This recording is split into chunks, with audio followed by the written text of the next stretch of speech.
God.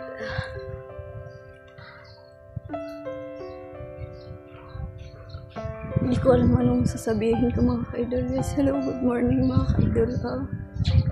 Ngayon yung araw na ililibing si Ma'am Grace. Sa tulong mga ka-idol, kagabi pa ako umiiyak.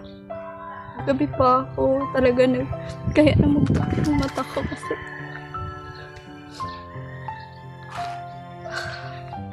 hindi ko alam gagawin. Ginawa ko tong video na itong mga ka-idol para magpasalamat sa kanya kasi alam ko ngayon yung libing niya at hindi na, kahit sinabi ko kay Kim na pupunta ako, kahit magpunta ako is hindi na rin ako aabot kasi bukas na siya ililibing. So ngayon mga ka-idol, gusto kong alalahanin lahat ng mga nagawa ni Ma'am Grace sa akin. Basta hindi lang siya basta sponsor sa akin mga ka-idol kasi siya yung nung time na mag-vlog ako. Matagal ko na siyang nakakausap, as in ako yung naalala ko mga ka-idol na nakilala ko siya dahil sa pagbablog ko. Minsan niya akong syempre pinagkatiwalaan at tinulungan. Hindi lang tulong ang binigay niya sa akin mga ka-idol. Itinuring niya akong pamilya. Parang sinabi niya sa akin mga ka-idol na ako yung tatay, yung pangalawang magulang mo, Ligaya. Kahit nasa malayo ako. Ito lang mga ka-idol, sobrang sakit para sa akin yung nangyari kasi andun yung hindi ko alam na ganun na pala kalala yung sitwasyon niya. Andun yung time na nandun pa siya sa barin mga ka-idol. Gusto ko lang pong i-share sa inyo kung ano si Ma'am Grace sa akin, sa buhay ko. Paano ko siya nakilala, paano ko siya naging kaibigan, paano kami naging close. Kasi mga ka-idol, dati nagbablog ako. Siya yung taong nagbigay sa akin ng package na binigyan niya ako ng package mga ka-idol at sinuggest ko sa kanya na ma'am, gusto ko kung ano man yung ibibigay mo sa akin, i-share ko sa mga kasama ko, i-share ko sa mga kaibigan ko. Kasi kung sa akin lang lahat yan, sobra-sobra naman. Gusto ko yung bigyan mo ng mga pangalan. Kung tingin ko naman na sobrang dami, bigyan mo ng mga pangalan, ma'am, i-share ko sa mga kasama ko. Tinatanong niya pa nga ako mga ka-idol kung sino-sino yung bibigyan ko. Tapos sinabi ko, depende po ma'am sa mga ibibigay mo.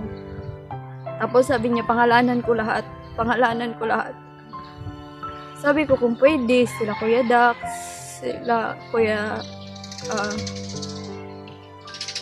Dax, Kuya, yung isa, sino ba yun?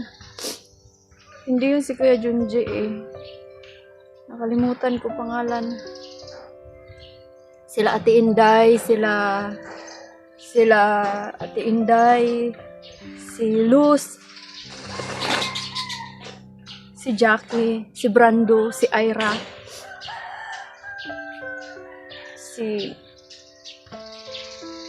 meron ba isa mga ka-idol, marami akong binigyan sa package ni Ma'am Grace na binigay niya sa akin. Ginawa ko tong video mga ka-idol, gusto ko na kahit sa dito na lang, kahit di ko na magagawa sa personal, gusto kong sabihin sa kanya na maraming salamat ma'am kasi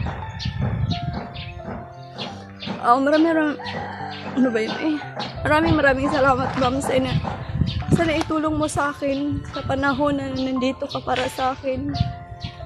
Noong mga time na nandun ka pa sa ibang bansa, maraming salamat ma'am kasi parati kong sinasabi sa'yo na okay lang ako, na dapat yung ibibigay mo sa akin is ibigay mo na lang sa mga anak mo. Kasi baka mas kailangan nila. Baka yung package na dapat sa akin, dapat ibigay mo na lang yan, ma'am, doon sa Manila, ma'am. Huwag na lang sa akin. Tapos sinasabi niya pa sa akin na okay lang kasi sobra-sobra naman. Meron din naman sila. Tsaka baka next year uuwi na rin ako. Sabi pang ganun. Tapos sabi ko sa kanya, kayo po ma'am, kayo bahala kung gusto niyo po talaga magbigay sa akin. Thank you, maraming salamat kasi isa ako sa mga taong pinagkatiwalaan mo. Tapos, doon mga ka-idol, doon kami as in, nag-uusap, nagtatawagan, tuwing umaga kapag hindi niya natatawagan si Kim, pag hindi niya natatawagan yung anak niya, nakakatawag siya sa akin, tinatawagan ko siya. Meron pang mga time na tinuturuan niya ako maggawa ng beef mga ka-idol kasi gusto niya, ako yung ipapalit niya doon sa tinatrabahoan niya. So, yung mga ka-idol, nakapagpasalamat na rin naman ako sa kanya sa lahat-lahat na naibigay niya sa akin. Pero gusto ko lang na sana sa may mga talaga mga ka-idol, sa may mga pamilya na kagaya nung sa nangyari kay Ma'am Grace. Ang bilis ng pangyayari mga ka-idol. Last year, kakasabi niya lang na uuwi na siya. December lang yata siya umuwi. Basta, last year lang po mga ka-idol. Sabi niya, Ligaya, uuwi na ako. Kasi nga is, may sakit ako. So, gusto ko na sa Pilipinas ako magpapagaling kasama yung mga anak ko. Tsaka, kasama yung pamilya ko. Sabi ko, mas mabisa dyan na dyan ka magpagaling sa ibang bansa kasi nga mas mga magagaling yung doktor dyan. Sabi niya po mga ka-idol na mas mabilis siyang gumaling kapag nandito siya sa Pilipinas. Tapos sabi niya pa mga ka-idol na magpapagaling lang ako Ligaya. Tapos pagkatapos kong gumaling, magpapakemo, magpapadialysis, parang pagkatapos kong gumaling, gusto ko makita ko kayong dalawa ni Brando. Tapos gusto ko isuot mo yung paborito kong damit na binigay ko sa'yo. Yung meron kasi siyang binigay sa akin mga ka-idol. Hindi lang yung bag na puti, binigay niya yung sa akin. Gusto niya isuot ko yung bag na puti, tapos yung damit na pink na sabi ko nga sa kanya, ayaw ko ng pink, hindi ako mahilig magsuot ng pink. Pero sabi niya, gusto ko na once na magkita tayo, gumaling ako. Gusto ko yun yung isusuot mo. Para mas madali ko kayong makilala ni Brando. Yun ang nakakalungkot mga ka-idol kasi last na tumawag ako sa kanya, nakakausap ko pa siya. Magaling na daw siya. Tapos tinatanong ko pa siya kung bakit wala na siyang mga post. Tinatanong ko siya kung bakit hindi na siya nagpo-post. Sabi niya para daw hindi malungkot yung makakakita na ganito yung nagkakasakit na siya, na parang palala pero sabi niya gumaling na siya mga ka-idol, okay na siya sa chemo niya, kumbaga nakasurvive na daw siya. Tapos nagulat na lang ako mga ka-idol, nagbukas ako kagabi, April 15 lang ako nagbukas ng Messenger ko. Hindi naman ako always nagbubukas talaga ng Facebook ko Messenger lang ako. Nagbubukas ako ng Messenger. Nakita ko na may post si Kim na siya yung mukha. So tinawagan ko. So kugang, anong nangyari? Bakit? Sabi ni mama mo magaling na siya. Sinabi pa niya sa akin na magaling na siya at magkikita kami. Kung napapansin niyo mga ka-idol, sa bawat vlog ko, always ko po siyang shoutout. Bakit? Kasi lagi ko siyang nakakausap, lagi ko siyang sa mga OFW kasi mga ka-idol, yung pag wala ng trabaho, boring. Kumbaga nanonood na lang sila ng video, tapos pag hindi nila natatawagan yung pamilya nila dito, kumbaga naghahanap sila ng malilibangan. Kaya, kapag wala siyang trabaho mga ka-idol, like humana siya, tapos na siya magawa ng beef, tinuruan niya pa ako magawa ng beef. Kasi nga, gusto niya, ako yung ipapalit niya doon. Kasi nga, sayang daw, matagal na rin daw siya doon. Kaya ako, masyadong napalapit sa kanya mga ka-idol. hindi ko sobrang shock ko mga ka-idol. Kahit hanggang ngayon, hindi ko pa alam yung gagawin, hindi ko pa alam yung sasabihin ko na ay, ang dami kong hindi nagawa na pinakagusto niyang gawin ko. Ang dami. Yun nga, sabi ko mga ka-idol na wala talagang pagsisisi na nasa unahan. Lagi jud na nasa huli. Kasi, nung time na dumating siya sa Pilipinas, tinawagan niya ako. Sinabihan niya ako na, Ligaya, nandito na ako sa Cavite. Ganito, magpapagamot ako dito. Yung mas maganda maaga ako magpagamot para mabilis akong gumaling. Or mas maaga tayo magkita. Ganun. Tapos, hindi ako makapaniwala mga ka-idol na wala na pala siya. Kumbaga, sobrang shock ko kagabi. Kagabi ko lang nakita na walang ano. Kaya pala, last na shoutout ako, sinoutout ko pa siya. Shoutout ko pa siya na magpagaling, ganyan, mag-ingat. Pero ngayon po mga ka-idol, grabe. Grabe talaga mga ka-idol. Hindi ako makapaniwala hanggang ngayon. So gusto ko lang pong sabihin kay ma'am na alam ko na ngayon hindi na siya masasaktan. Hindi niya nadadanasin yung mga injection na masakit daw pag tinuturo ka ng gamot. Gusto ko lang pong sabihin sa inyo ma'am na sobrang thank you. Maraming salamat. Hindi ko manasabi sa inyo sa personal, pero maraming salamat po ma'am. Sa lahat po simula noon. Sa lahat ng naitulong mo sa akin, sa lahat ng naibigay mo sa akin, maraming salamat po. Lubos po ako nagpapasalamat po sa inyo. At sabi nyo nga po, kapag dumating yung araw na magkikita tayo, susuot ko yung damit mo na paborito mo. Sa totoo lang po ma'am, sinusuot ko. At gusto kong isuot ngayon, kahit ngayon. Ngayon mga ka-idol, ito yung suot ko. Ito yung damit niya. Sinuot niya yung nagpasyal sila nung 5 silang magkakaibigan mga ka-idol. 5 silang magkakaibigan, kumain sila sa labas. Ito yung sinuot niya. At itong pantalon. Itong pantalon mga ka-idol, galing to sa kanya. Binigay niya rin to sa akin. Sabi niya, huwag ko daw ibigay kay Jackie kasi nga, mas gusto niya na sa akin. Sabi ko nga, mamalaki masyado sa akin, maluwag. Mamalaki masyado sa akin. Sabi niya, kasi mataba-taba daw siya, so maluwag sa akin. Hindi ko, sinusuot ko man siya, pero hindi gaano. So, ito yung suot ko ngayon. Ito lahat yung suot ko, itong damit ko, itong pantalon ko is binigay niya. Sabi niya sa akin, is paborito niya itong mga ka-idol. Sabi ko nga, ibigay ko kay Jackie. Ibigay ko kay Jackie. Sabi niya, wag, binukod ko yan kasi yan yung mga paborito kong damit. Gusto ko yun. Ito yung ibibigay ko sa'yo. Ito yung isuot mo. Gusto niya na yung damit niya na paborito niya is ako yung susuot. So ito po ma'am, maraming salamat po dito ma'am. Hindi naman kita makakausap at hindi naman kita makikita, pero hindi po ibig sabihin ma'am na makakalimutan ko po kayo. Maraming salamat po talaga ma'am sa naibigay niyo po sa akin. Siyempre po, itong mga bagay na to is always ko po kayong maaalala dito. Maraming salamat po. Sobrang thank you po talaga ma'am. At siyempre po, alam ko ngayon nakikita mo, ito po talaga mga ka-idol, kahit hindi ko alam mga ka-idol, kung alam na ba ni Jackie na wala na si Ma'am Grace, hindi ko alam kasi sinabihan ko si Brando kagabi. So, kinunta ko si Brando mga ka-idol.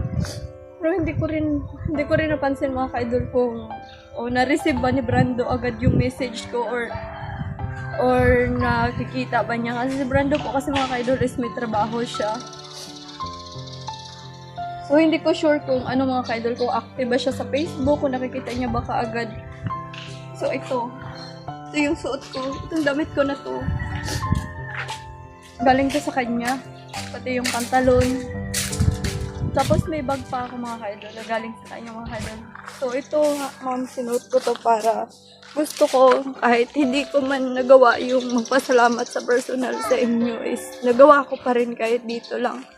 So maraming salamat po ma'am. Thank you so much ma'am at mananatili po kayo. Hindi lang sa puso ko po. Hindi ko kayo makakalimutan. Sobrang thank you po. Maraming salamat sa lahat. At sa lahat po ng ngayon po, kasi mga ka-idol, di ko alam anong gagawin ko eh. Gusto ko nga sana na pumunta ng Maynila. Gusto ko na kung pwede lang kahit makapag-thank you man lang ako, hindi man niya maririnig. Pero ang importante sana is nakita ko siya kahit sa last lang. Pero hindi ko magawa mga ka-idol kasi sabi po ni Kim kasi kagabi mga ka-idol is bukas na ililibing. So, wala na. Kahit pag-aeroplano ako, o dadating ako doon ng mas maaga, wala pa rin. Kasi, sa Cavite, sa kanila mga ka-idol, hindi pa rin ako makakahabol. Kasi nga, yung mga ka-idol sasakay pa ng bus, galing sa airport, sasakay pa ng bus, 3 to 4 hours pa ang biyahe.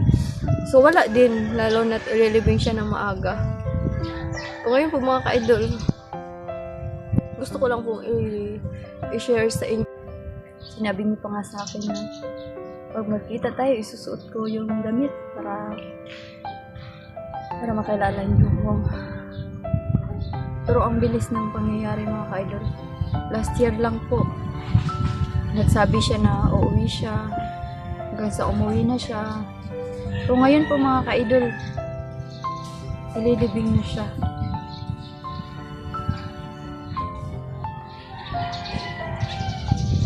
Sobrang hindi ako makapaniwala mga ka-idol. Sobrang, ako buhay na buhay pa sa isip ko na lagi siyang nakasmile, lagi siyang, si Ma'am Grace po kasi mga ka-idol. Talaga, siya yung kumaga, pag nagbigay siya sa akin, daming pwedeng, yun mga ka-idol Ang daming pwedeng bigyan niya ng tulong. Marami siyang pwedeng bigyan na hindi idadaan sa akin. Pero siya kasi mga ka-idol mas pinili niya na alam niyo mga ka-idol yung pinaka nakakalungkot mga ka-idol kasi gusto niya, hindi ko napansin nung time na yun mga ka-idol. Time kasi na yun ng mga ka-idol, wala pa siyang sakit Sabi niya sa akin, gusto ko ligaya yung mga paborito kong damit. Ibibigay ko sa'yo. Yung mga memorable na damit, ibibigay ko sa'yo. So, sa akin naman mga ka-idol na wow, nakaka-amaze. Diba yung mga paborito niyang damit, ibibigay niya sa akin. Kasi tayo mga ka-idol, pag once na may mga paborito tayo, iniingatan natin. Kumbaga, kung pwede, hindi natin ibigay sa iba kasi baka mamaya hindi maingat. O baka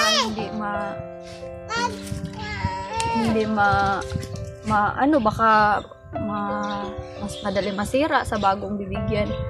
Pero siya mga ka-idol, sobrang nakakatuwa mga ka-idol. Kasi alam mo yung sasabihin niya na, ay ito galing kami sa Hong Kong nito. Galing kami nito sa nung amo ko, galing kami sa ibang Tapos binigay niya yan sa akin, binili niya yan sa akin. Tapos gusto ko ingatan mo, gusto ko ikaw yung mag-keep sa mga bagay na memorable para sa akin. So naisip ko mga ka-idol, ngayon ko na-realize na sobrang ganun ang tiwala niya sa akin na kahit yung mga favorite niya, ibibigay niya sa akin kasi gusto niya na ako yung magtatago, ako yung magtatabi, ako yung magsusuot. Na inisip ko naman na pwede naman sa anak niya na, ma'am, bakit sa akin na nandiyan naman si Kim, parehas lang naman kami ng katawan o kaya kasya naman sa kanya. Pero sabi niya mga kaidola, kay Kim daw meron din si Kim. Meron din si Kim. Ako sabi ko pa sa kanya na, hala, baka hindi ko to maingatan, ma'am. Baka hindi ko to maano lahat. Sabi ko sa kanya, baka hindi ko to maingatan. Tapos, magagalit ka. Sabi niya, hindi. Binigay ko na yan sa'yo. Yung mga bagay na mga memorable para sa akin. Gusto ko ikaw yung magsusuot. Nasa sa'yo kung ingatan mo, hindi. Pero gusto ko na nasa'yo. Gusto ko yung pag nakikita mo yan, maalala mo na galing yan sa akin. Tapos ito pa mga ka-idol. Sabi pa niya sa akin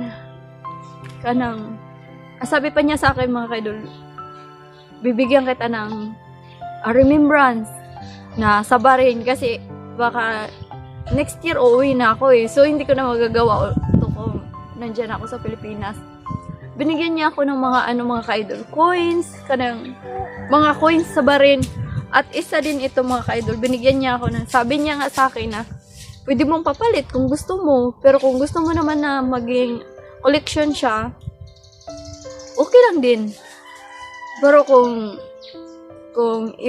papalitan ko daw, okay lang din.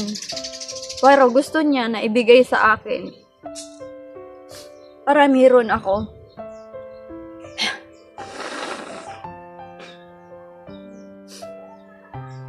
Yung bag na binigay niya sa akin mga ka-idol. Yung bag na binigay niya sa akin mga ka-idol, nilagyan niya ng coins na galing sa Bahrain. Tapos nilagyan niya ng dollar kasi akala niya wala akong pero ano lang yung mga ka-idol, 1 peso dollar. At yung dollar na yun mga ka-idol at saka yung pera na galing sa Bahrain na binigay niya sa akin is lagi kong dala-dala. Kahit saan ako magpunta mga ka-idol, hindi ko iniiwan. Kasi sabi nga niya sa akin mga ka-idol na kapag makikita ko yan, maaalala ko na, ay binigay to sa akin ni Ma'am Grace, remembrance ko to sa kanya. Parang, parati ko daw maiisip na nandyan siya na, pag nakikita ko mga ka-idol, alam ko na galing sa kanya. So, yung pera na yung mga ka-idol na binigay niya sa akin is nilagay ko sa dati kong cellphone. Ayan. Ito po mga ka-idol, ito yung 10 na to is galing sa kanya. So, lagi ko po talaga tong dala-dala kahit nasira na yung cellphone mga ka-idol. Pero hindi ko talaga to hinihiwalay sa katawan ko. Kasi ito galing to sa kanya. At itong dalawa to mga ka-idol. Nandito rin yung $1 na binigay niya sa akin. Dalawa to mga ka-idol. Binigay niya to sa akin, nilagay niya sa bag. So, tuwang-tuwa naman ako. Kasi nga, hindi ko naman, sabi nga niya mga ka-idol, once na umuwi na ako ligaya, hindi na ako makakapagpadala sa'yo ng remembrance mo. So, ito pong dalawa na to mga ka-idol is binigay niya sa akin. Hindi naman, yung memorable kasi mga ka-idol, hindi mo mabibili kahit magkano. Kaya iniingatan ko kasi malaking value to sa akin. First time ko makatanggap ng ganito na kahit sabihin nyo na maliit lang yan at kaya mong magpapalit ng ganito. Pero alam niyo mga ka-idol, napakalaking value nito sa akin kasi hindi ko siya kaano-ano, hindi ko siya kamag-anak, hindi ko siya kapamilya mga ka-idol. Pero ganun na lang yung tiwala na binibigay niya sa akin. Ganun niya ako kalab. So, sobrang nagpapasalamat ako talaga. At ito mga ka-idol, parati ko itong dadalhin. Saan man ako makarating, hindi ito mawawala sa akin. Kung mapapansin nyo kapag nagbablog ako, nagsiselfone ako, makukuhaan ng video yung cellphone ko. Nandito, makikita yan. Makikita palagi. Kaya, ngayon mga ka-idol, naisip ko na, grabe. Ang bilis lang ng buhay ng tao. Dapat, pahalagahan talaga natin yung mga taong importante sa atin. Kasi di natin alam hindi natin hawak yung buhay nila eh. Kailan lang kausap natin siya, kailan lang kasama natin siya. Ngayon, ililibing na siya. Diba, sobrang sakit na ang dami ko pang sayang. Nakaisip nga ako mga ka-idol. Ilang beses ako nag-vlog na gusto kong pumunta sa Maynila para sa kanya, magkikita kami, ito pupuntahan ko siya. Pero hindi ko nagawa mga ka-idol hanggang sa dumating na ngayon yung araw na ililibing siya. Kaya sobrang, bakit ganun? Sobrang nakakalungkot mga ka-idol. Pero syempre, masasabi ko lang po sa inyo ma'am, kahit wala na kayo, andito pa rin ako. Silakin ko, kumustahin ko. Kahit wala ka, i-chat ko yung mga anak mo, magkakaroon pa rin kami ng komunikasyon kahit wala ka na. Nandito pa rin ako para sa mga anak niyo po. Kung may maitulong ako, syempre, tutulong din po ako kagaya ng ginawa niyo sa akin. Ay, nako, sobrang, hindi ko alam gagawin ko mga ka-idol eh. Ang dami. Lalo na siguro kung nandun ako sa Davao mga ka-idol. Kasi yung dinala ko lang damit niya is ito lang red at saka yung pantalon. Hindi ko dinala yung marami siyang binigay sa akin mga ka-idol. Binigyan niya ako ng 6 na pabango, tapos binigyan niya ako ng sobrang dami. Meron pa siyang mga binigay sa akin ng mga coins na galing sa Bahrain. Tapos yung wallet, binigyan niya pa ako ng wallet mga ka-idol eh. Tapos sabi niya, yung wallet daw na yun is parang 2 years na sa kanya. Tapos sabi niya, gusto ko lang, hindi yan bago yung wallet na ibibigay ko sa'yo. Pero sayang mga ka-idol kasi yung wallet di ko nadala. Naiwan sa Davao kasi ayoko kasing dalahin mga ka-idol kasi gusto ko na baka may makakita, baka may makagusto nun tapos hihingin. Tapos gusto ko kasi yung binigay sa akin mga ka-idol is after 10 years, 5 years, makikita niya pa na nandyan pa sa akin. Gusto ko yung ganun ako mga ka-idol, maingat ako sa mga gamit na binibigay sa akin. Gusto ko yung ikikip lang, dyan lang siya, o para memorable man yun sa akin. Kasi yung mga bagay na, simple man yung binigay mo sa akin, pero para sa'yo, simple lang yung binigay mo sa akin. Pero para sa akin, napakalaking, yun mga ka-idol. Kasi, wala na yan sa mga tao ngayon. Kumbaga yung magbibigay ka na walang kapalit. Wala na yan sa mga tao ngayon mga ka-idol. Bihira ka na makakita ng ganyan. Kaya ako, ganun ako. Sa mga taong nagbibigay sa akin, talagang inaano ko mga ka-idol. Talagang pinapahalagahan ko sila. Kumbaga, talagang pinapakita ko sa kanila na, ay ganito yan. Binigay mo yan sa akin. Gusto ko nakikita ko yan lagi. Na pag nakikita ko, naalala ko na sa'yo galing.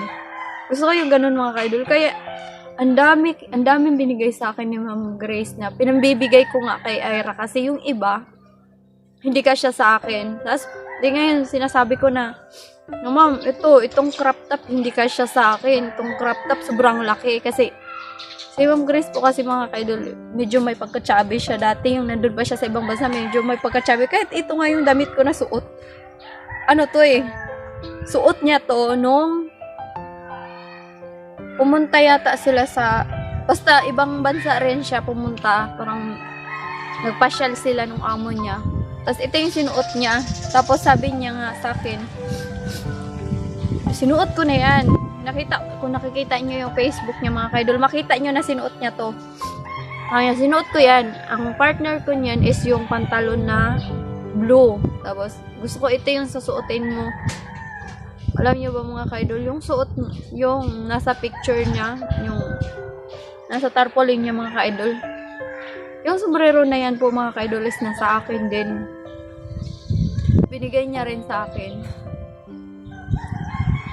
So kaya ganito na lang yung kabigat yung naramdaman ko mga ka-idol kasi yung wish niya hindi ko natupad eh. Ang dami kong wish na natupad niya. Pero yung isang wish niya lang, hindi ko natupad. Parang, ay grabe naman, parang, hindi ko naman ini-expect na lumala pala siya. Hindi ko naman ini-expect. Kasi nung tinatanong ko siya mga ka-idol, ano siya eh. Sinasabi niya na, ay sa awa ng Diyos, tigaya malaki na yung improve ka ng, ano na daw siya, yung naka-recover na, wala na, gumaling na siya kasi nagpa-dialysis daw, nagpapakimo daw siya, magaling na daw siya. So, nagbawas-bawas na daw siya sa pag-ano ng gamot. Kasi nga daw is okay na siya, hindi na daw niya iniinda yung ano. Tapos, kung napansin niyo mga ka-idol, ilang months po ako hindi nakapag-upload, di ako nakapag-video. Hindi ako nagba-vlog, alam niyo naman po mga ka-idol, hindi ako nag-vlog talaga. Magbi-video lang ako para mag-update sa YouTube ko. Kaya, nung last nag-video ako mga ka-idol, na-shoutout ko pa siya, shoutout ko pa siya dun. At saka, always ko naman siyang sinashoutout talaga mga ka-idol kapag nagba-vlog ako. Kasi, siya yung pinaka gusto niya na ay, pag magba-vlog ka, mas nauuna ko pa siyang i-shoutout nga kaysa kay ma'am, dati. O kay ma'am Shi, mas nauna ko pa siyang sinashoutout. Siyempre, pag sinashoutout ko siya, sinashoutout ko si Ma'am Grace Arana. Tapos, siyempre, si Ma'am Shi, ginaganon ko.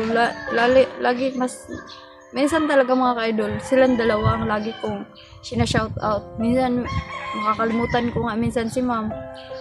Pero siya, always ko siyang na-shoutout talaga mga ka-idol. Kasi parating niya sinasabi sa akin na, pag magbablog ako i-shoutout mo ako, huwag mo akong kakalimutan Pero si Ma'am Shi naman po kasi mga ka-idol, hindi siya nagsasabi na, ay, shoutout mo ako palagi i-shoutout mo ako pag bawat vlog mo, kailangan babanggitin mo ako, wala. Si Ma'am Shi naman din is, kung i-shoutout mo, pareha silang mabait mga ka-idol, talaga.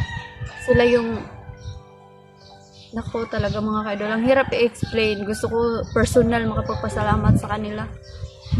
Kasi ako, ganun ako mga ka-idol pinapahalagahan ko yung mga taong bigay rin ng halaga sa akin. Kaya ngayon, hindi man ako nakakapagpasalamat personal sa kanya. Malamang mga ka-idol, ipagpipray ko lang talaga siya na sana mga ka-idol, hindi ko man natupad yung promise ko sa kanya na magkikita kami pagaling niya. Tuwa na sana ako kasi sabi niya magaling na siya Tapos nagsabi na siya sa akin na pamasahian ko kayong dalawa ni Brando Ligaya, magkikita tayo, ganito. Back and forth naman yun. Sabi niya, back and forth naman yung pamasahe ko bago ako babalik sa Bahrain. So sabi ko, sige po ma'am, gusto ko yun ma'am. Siyempre gusto ko rin na makita kayo sa personal at personal makapagpasalamat sa inyo. Pero wala na mga ka-idol, hindi ko natupad. Kumbaga, hindi namin nagawa ni Brando na ito pa rin yung wish niya, pinakagusto niya. Isa lang naman sana yun, simple lang talaga mga ka-idol. Pero mahirap din sabihin na sobrang layo at siyempre, hindi ganun kadali mga ka-idol na lumipad galing Mindanao papuntang Manila. Kailangan din namin ng budget. Tapos lalo na't dalawa kami, lalo na kung mag-aeroplano kami. So, talaga nahirapan kami mga ka-idol na ito pa rin yung wish niya.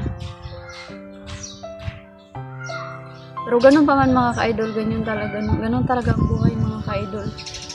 Hindi natin talaga hawak ang buhay natin. Hindi natin alam, kaya nga sa may mga magulang, sa may mga pamilya mga ka-idol, pahalaga natin yung mga taong nagpahalaga sa atin. Huwag natin silang baliwalain mga ka-idol kasi hindi natin hawak yung buhay nila mga ka-idol. Bukas nandito, paaring ngayon nandito pa sila, bukas nandito pa sila. Sa mga susunod na araw, pwedeng hindi na natin sila kasama, pwedeng hindi na natin sila makakausap. Kagaya sa nangyari kay Mama Grace ngayon mga ka-idol. Last year lang sinabi niya na uuwi siya. Tapos nung mga ilang buwan sinabi niya na magaling na siya. Tapos sinabi na pa niya na magkikita na kami at isusuot ko yung mga paboritong damit niya para makilala niya ako. O mabilis ko. Sabi niya ay gusto ko isuot ni Brando yung shade na binigay ko sa kanya. Tapos yung damit, yung jacket na binigay ko kay Brando, gusto ko isuot niya yun. Kasi, yung blue na jacket, binigay niya kay Brando. Sinuot niya rin yun. Sinuot niya rin yun sa ano niya. Tapos sabi niya, gusto ko isuot mo yung paborito kong damit. Ligaya, yung para pag nakikita kita is alam ko na ikaw. Kasi yung damit na paborito ko yung suot mo. So sabi ko, sige ma'am, gusto ko yung ganun, ganun. Pero, ngayon mga ka-idol is, wala na siya. Hindi ko na matutupad, hindi ko na magagawa. Hindi na namin magagawa. Talaga. Gusto ko nga sana mga ka-idol na kung pwede, makapunta sana sa Maynila. Pero, alam ko naman na mahirap yun. Lalo na't wala akong pamasahe, papunta dun, tapos pabalik. Kaya alam ko talaga na napakahirap. Hindi ko magagawa.